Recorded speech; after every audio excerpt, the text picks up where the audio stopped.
Los seres humanos tenemos muchas necesidades de muchos tipos, pero lo cierto es que Dios desea suplirlas y llenar nuestra vida con provisión y ayuda.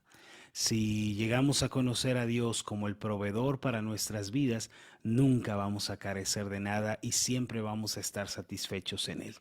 Hay uno de los nombres de Dios que hace referencia precisamente a esto, a cómo Dios se hace cargo de todo lo que el creyente necesita a lo largo de su vida. Y es apasionante poder pensar en este nombre de Dios que estamos por descubrir en un momento más. Así que para iniciar nuestra reflexión del día de hoy, los invito al pasaje de Génesis 22, versículo 14. Quisiera compartir este pasaje con el título Jehová Jireh, Dios proveerá. Génesis capítulo 22, versículo 14, el título que recibe esta meditación es Jehová Jireh, Dios proveerá. Recuerden que nos estamos conectando de lunes a viernes en el horario de las 7 de la mañana. Aquí los espero para seguir teniendo estas meditaciones, seguir creciendo en nuestro conocimiento de Dios. No se las pierdan porque estoy seguro que Dios va a seguir hablando a sus vidas. Génesis 22, versículo 14 dice así, y llamó a Abraham el nombre de aquel lugar, Jehová proveerá. Por tanto se dice hoy, en el monte de Jehová será provisto. En la mente del apóstol Pablo, la idea de un Dios que es capaz de salvar a su pueblo del poder del pecado, pero a la vez los deja desprovistos y sin ayuda en las cuestiones de la vida cotidiana, no solo era una idea absurda y sin sentido, sino también imposible. Pablo, el gran apóstol del Señor, no podía concebir la idea de que si Dios nos había salvado, no nos hubiera preparado también todas las demás cosas que íbamos a necesitar en esta vida. Fue por esta razón que escribió las siguientes palabras a la iglesia de Roma, en Romanos capítulo 8, versículo 32, el que no escatimó ni a su propio Hijo, sino que lo entregó por todos nosotros, ¿cómo no nos dará también con él todas las cosas? Estas sencillas palabras encierran un profundo significado para nuestras vidas el día de hoy, queridos hermanos, y a su vez nos revelan el mismo carácter de Dios.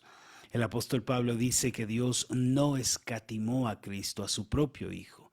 La palabra escatimar significa reservar o emplear la menor cantidad posible de algo, y esta expresión se refiere, por tanto, a que Dios no reservó a Cristo, no entregó lo menos posible de Él, sino que lo dio a manos llenas, a raudales para nuestra salvación. Con esto en mente, Pablo prosigue a cuestionar de forma retórica, ¿no nos dará también con Él todas las cosas? Es que en la mente de Pablo, si Dios no se detuvo, sino que entregó a Cristo plenamente para salvarnos, es imposible que no vaya a darnos todas las demás cosas necesarias. Es como si el apóstol Pablo dijera, si Dios ha resuelto el mayor problema de nuestras vidas, podemos estar seguros de que nos ayudará a resolver los otros problemas menores de esta vida. Esta idea tan profundamente arraigada en la mente de Pablo proviene en realidad de una conclusión muy lógica y obvia. Es la siguiente, que Dios es el proveedor de todas las cosas. De acuerdo con las Sagradas Escrituras, Dios no puede dejar a los suyos a su suerte, ni puede dejar de interesarse en los asuntos que a ellos les conciernen. Esto es algo que Pablo sabía de antemano, pues él conocía la historia del patriarca Abraham, quien caminó con Dios y llegó a conocerlo como el Dios proveedor. De hecho, este es el punto central de nuestra meditación del día de hoy. Y para poder comprender la mente de Pablo, primero necesitamos remitirnos al Antiguo Testamento. La Biblia nos relata que cierto día Dios le hizo una demanda difícil e importante a Abraham. Le señaló que su hijo Isaac debía ser entregado en holocausto. En Génesis 22, versículos 1 al 2 podemos leer lo siguiente. Y aconteció después de estas cosas que probó Dios a Abraham y le dijo, Abraham, y él respondió, heme aquí. Y dijo, toma ahora tu hijo, tu único, Isaac, a quien amas, y vete a tierra de Moriah y ofrécelo allí en holocausto sobre uno de los montes que yo te diré. Isaac, a quien Abraham amaba tiernamente, había nacido cuando el patriarca tenía 100 años de edad. Ofrecer un holocausto implica extraer las partes interiores, cortar el sacrificio en pedazos y luego quemar todo esto en el altar. A pesar de todo, la Biblia nos dice que Abraham obedeció las palabras de Dios y salió rumbo a la tierra de Moria.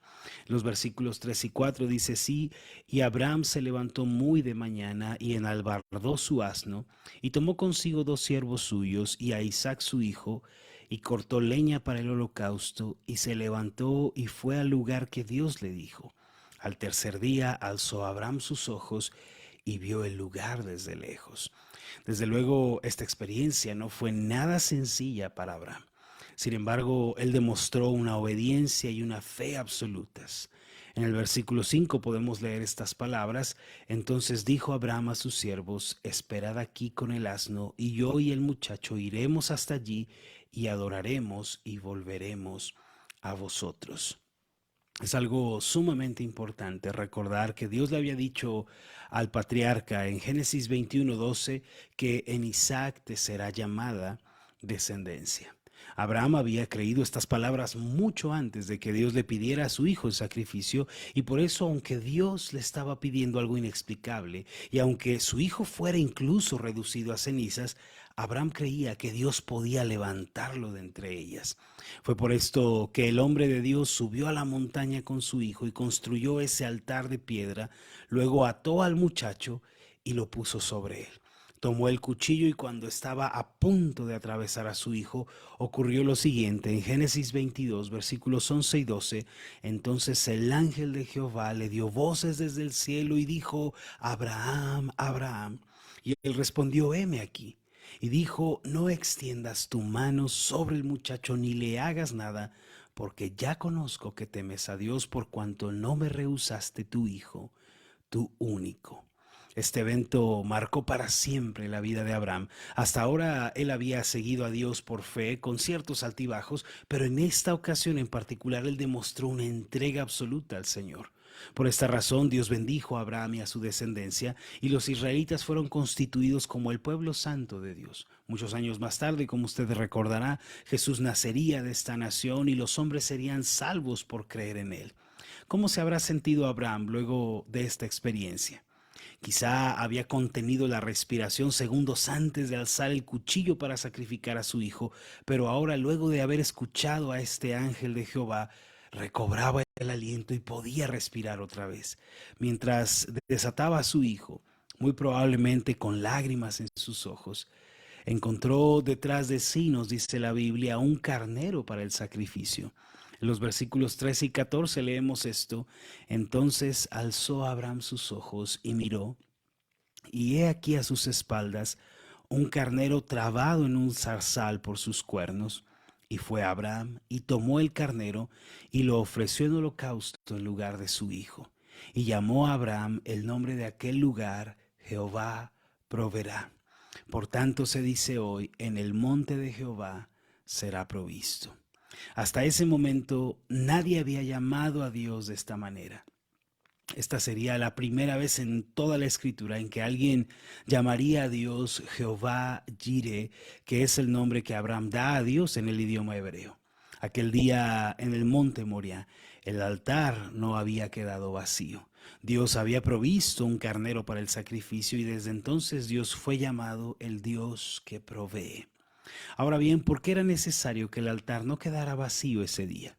En realidad, mis amados, el sacrificio de Isaac representaba un sacrificio para redimir, para salvar al pueblo de Dios que vendría después en las generaciones de Abraham. Sin embargo, cuando Isaac descendió del altar completamente ileso, alguien debía tomar ese lugar. Fue por eso que Dios proveyó un carnero que estaba trabado en un zarzal, y de esta forma no faltó el sacrificio que debía ser ofrecido en favor del pueblo que nacería de Abraham. No obstante, todo lo anterior, queridos hermanos, es tan solo un tipo y una figura de un cordero que un día llevaría sobre su frente las zarzas, las espinas de la maldición con el fin de salvar a los escogidos de Dios. Ese cordero es Jesús, el Hijo de Dios. En la escena de Génesis 22 que acabamos de leer, el padre que ofrecía a su hijo en sacrificio fue detenido en el último momento. pero el día en que el Padre Celestial ofreció a su Hijo Jesucristo en el monte Calvario para salvar y redimir a los hombres, no hubo ninguna voz desde el cielo que dijera, no extiendas tu mano sobre él. A través de Jesús, Dios ha efectuado una salvación completa, plena para todos los que creemos. Dios salva a los hombres de sus pecados por medio de la muerte y la resurrección de Jesús, y esto es posible porque Cristo cubrió la deuda completa de nuestros pecados. Cuando el apóstol Pablo pensaba en todas estas cosas, concluía de una manera muy razonable que si Dios había provisto todo lo necesario para nuestra salvación, entonces era poderoso igualmente para proveer para todas las demás necesidades de la vida y del porvenir. Amados, muchas veces en nuestra vida cotidiana, los hijos de Dios enfrentamos necesidades, situaciones estrechas que nos hacen sentir preocupados y ansiosos. A veces la escasez, la pobreza, la bancarrota tocan a la puerta de nuestra vida. Otras veces la enfermedad nos acecha. Sin embargo, cuando nos encontramos en medio de terribles necesidades y padecimientos, podemos mirar al monte Calvario y nuestros ojos pueden posarse sobre este Salvador. Al mirarle por la fe podemos decir, Dios, tú pusiste a Cristo como el Cordero para el sacrificio. Ese monte no quedó vacío y si entregaste a Cristo a raudales en favor de mi salvación, puedo estar seguro de que también me serán dadas todas las demás cosas para mi vida cotidiana y para mi piedad. Así, mis amados, la cruz de Jesús no solamente nos habla del perdón de nuestros pecados y la redención de nuestras almas, lo cual ya es de por sí algo asombroso, sino que también nos da testimonio de nuestra provisión diaria. Hoy debemos reconocer a Dios como Jehová Jireh, el Dios proveedor. En nuestras oraciones Él debe ser recordado, invocado con toda confianza, pero al traer a la memoria al Dios providente, también debemos examinar nuestras vidas y debemos cerciorarnos de que estamos guardando una fe y una obediencia absolutas al Señor. ¿No sería necio pedir a Dios su ayuda y provisión si estamos viviendo en rebeldía contra Él? ¿No le parece esto contradictorio? Todos aquellos que llaman a Dios Jehová Jireh deben estar dispuestos a subir al monte, entregar sus vidas en obediencia y fe. Solo de este modo vamos a poder tener un encuentro con el Dios que suple, que provee, y podremos decir junto al pueblo de Dios, como señala Filipenses 4:19, mi Dios pues suplirá todo lo que os falta conforme a sus riquezas en gloria en Cristo Jesús. Vamos a hacer una oración. Amoroso Dios y Padre Celestial, es verdad lo que nos enseña tu palabra. Si tú no escatimaste a Cristo, sino que lo entregaste por todos nosotros, ¿cómo no nos vas a dar juntamente con Él todas las demás cosas que necesitamos, tanto las físicas como las espirituales? Así que, Señor, ayúdanos a confiar en que tú vas a proveer. Tú eres Jehová Jireh, el Dios que provee para toda necesidad, y hoy puedo estar confiado en que tú vas a proveer, vas a ayudar y me vas a sostener a lo largo de esta vida. Así como resolviste el mayor de mis problemas, me ayudarás a resolver los menores problemas de esta vida. En el nombre de Jesús. Amén y amén. Amén. Bueno, mis amados, espero que esta breve meditación de la palabra de Dios sobre el nombre Jehová Jireh haya sido de bendición para ustedes. Recuerden, Dios proveyó un cordero para el sacrificio el día en que Isaac descendió ileso del altar. Pero Dios tenía en mente un día poner a un sacrificio, un cordero, para expiar nuestros pecados. Ese día en el monte Calvario Cristo fue entregado. No hubo una voz desde el cielo que dijera detente, sino que el Padre Celestial descargó la ira santa y justa de un Dios santo y justo sobre su Hijo, y Él pagó por nuestros pecados para que nosotros pudiéramos ser reconciliados con Dios y tuviéramos una vida abundante. Así que, mis amados, si Dios ha resuelto la mayor de las necesidades, el mayor de los problemas, podemos estar seguros de que Dios va a seguir supliendo para todo lo que nosotros necesitamos en la vida. Así que esto les digo, no se preocupen, no se desesperen, no se llenen de intranquilidad. Dios va a suplir para todo lo que ustedes necesiten. Si han creído en Cristo, pueden estar seguros de esto. Dios ha resuelto el mayor problema. me ayudará a resolver los otros problemas de mi vida. Bueno, mis amados, espero que esta meditación haya sido de bendición para ustedes. Recuerden, escríbanos un comentario, por favor, de lo nuevo que están aprendiendo, de lo importante que ha sido esta meditación para ustedes. Den clic también en el botón compartir, de ese modo nos ayudan a llegar a más personas. No olviden estar orando por este ministerio. Pídanle al Señor que nos siga dando palabra, que nos siga dando fuerza y los recursos para poder llevarlo a cabo. Si Dios nos presta la vida, nos estaremos viendo el día de mañana en el horario de las 7 de la mañana para seguir pensando en la palabra de Dios. Por el momento me despido de ustedes. Recuerden, estoy orando que prosperen en todas las cosas, que gocen de una buena salud, así como prosperen en su alma. Mi nombre es Marlon Corona y con el